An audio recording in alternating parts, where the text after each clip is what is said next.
안녕하세요. 잘 지내셨어요? 오늘 읽어드릴 페이지는 38페이지에서 46페이지까지입니다. 2막 하루 2시간 기적의 시작 역행자의 첫 번째 단서. 이제 21살 다시 대학에 가고 싶다는 열망은 생겼지만 돈도 없고 방법도 몰랐다. 나는 무식하게 독학을 선택했다.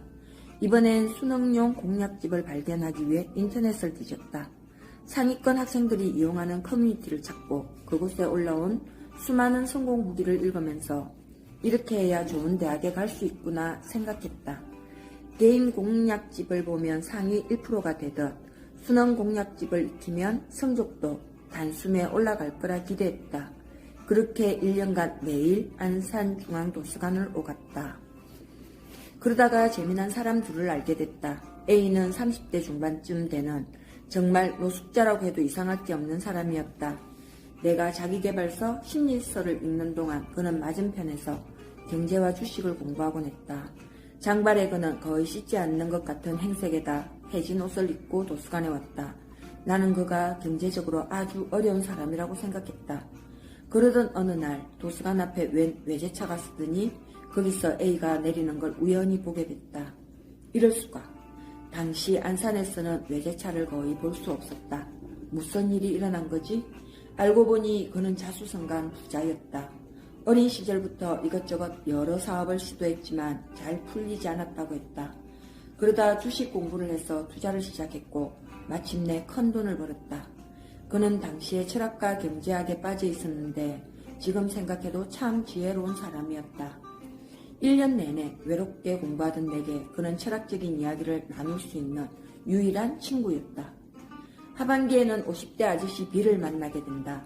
어느 날 도서관 옆자리에 뚱뚱한 아저씨가 앉았는데 갑자기 나에게 시끄럽게 하지 말라며 핀잔을 줬다.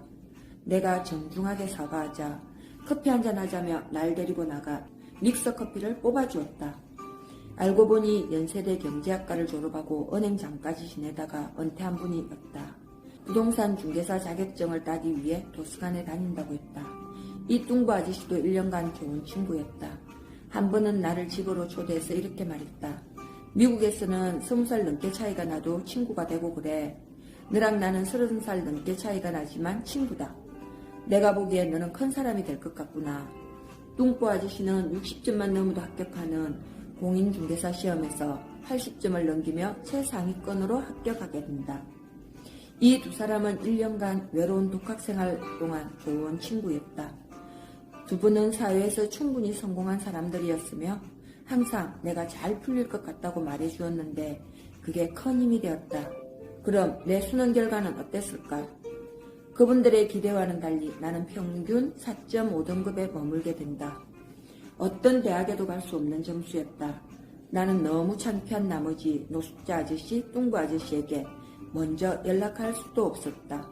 수능이 끝나고 나중에 우연히 마주쳤을 때에도 인사만 하고 도망치듯 자리를 피했다. 그리고 그분들을 다시 만날 수 없었다. 왜 다시 실패했을까? 나는 끊임없이 책을 읽으면서 환상에 사로잡혀 있었다. 책을 읽고 지식이 쌓이면서 나는 대단한 사람이야. 나는 뭐든 해낼 수 있어 하고 착각했을 뿐 세계의 벽은 여전히 나를 가로막고 있었다. 현실은 단단했다. 집에서는 그럼 그렇지 하며 조롱이 이어졌다. 친형은 나이 먹고 홍구처럼 돈이나 빌려달라고 할까 진심으로 걱정된다라고 말했다. 나는 인정할 수 없었다. 어머니에게 매달렸다. 혼자 공부했기 때문에 실패한 것뿐이에요. 서울에 있는 재수학원에 보내주세요. 당연히 어머니는 한 달에 100만 원씩 하는 학원에 보낼 돈은 없다 하며 반대하셨다. 명절날 나는 친척들 앞에서 포부를 이야기했고 이번엔 외삼촌과 삼촌이 지지해 주셨다. 학원비는 외할머니가 대주시기로 했다. 학원도 외할머니 집에서 다니게 되었다. 나이로 치면 사수에 해당하는 22살이었다. 공부를 하는 동안 외할머니는 매일 아침 밥상을 차려주셨다. 내 인생에서 가장 따뜻한 1년이었다. 거의 꼴찌로 들어간 재수학원이었지만 담임 선생님은 나를 예뻐해 주셨다. 수능 직전에는 선생님께서 이렇게까지 성적이 오른 사람은 명진이가 처음이다 하고 말씀하실 정도로 모의고사 점수가 좋았다. 특히 학원 들어갈 때만 해도 5등급이었던 수학과 영어가 6개월 만에 1등급으로 올랐다. 기대를 한 몸에 받았다. 하지만 신은 손쉽게 행복을 선물해주지 않았다. 수능 시험 당일 너무나 긴장한 나머지 어느 영역에서 8문제나 풀지 못했다. 결과는 4등급. 정신이 완전히 터져버렸고 아직도 그날 시험을 어떻게 봤는지 잘 기억나지 않는다. 지금 생각해보면 그게 내 진짜 실력이었다. 꿈은 컸다. 최상위 대학 사회과학대학에 가고 싶었지만 현실은 시궁창보다 못했다. 이미 친구들보다 3년이나 늦어진 시점이었다. 동갑내기 친구들은 1학년 대학 생활을 마치고 군대 2년까지 다녀온 시점이었다. 고졸인 친구들은 곧바로 취업해서 사회생활 4년차에 들었었다. 그러나 23을 바라보는 내 인생은 정말 최악 그 자체였다. 돈, 외모, 공부, 그 어떤 벽도 허물 수 없었다. 한창 꽃다운 그 시절에 나는 아무것도 가진 것 없이 밥만 축내는 인간이었다.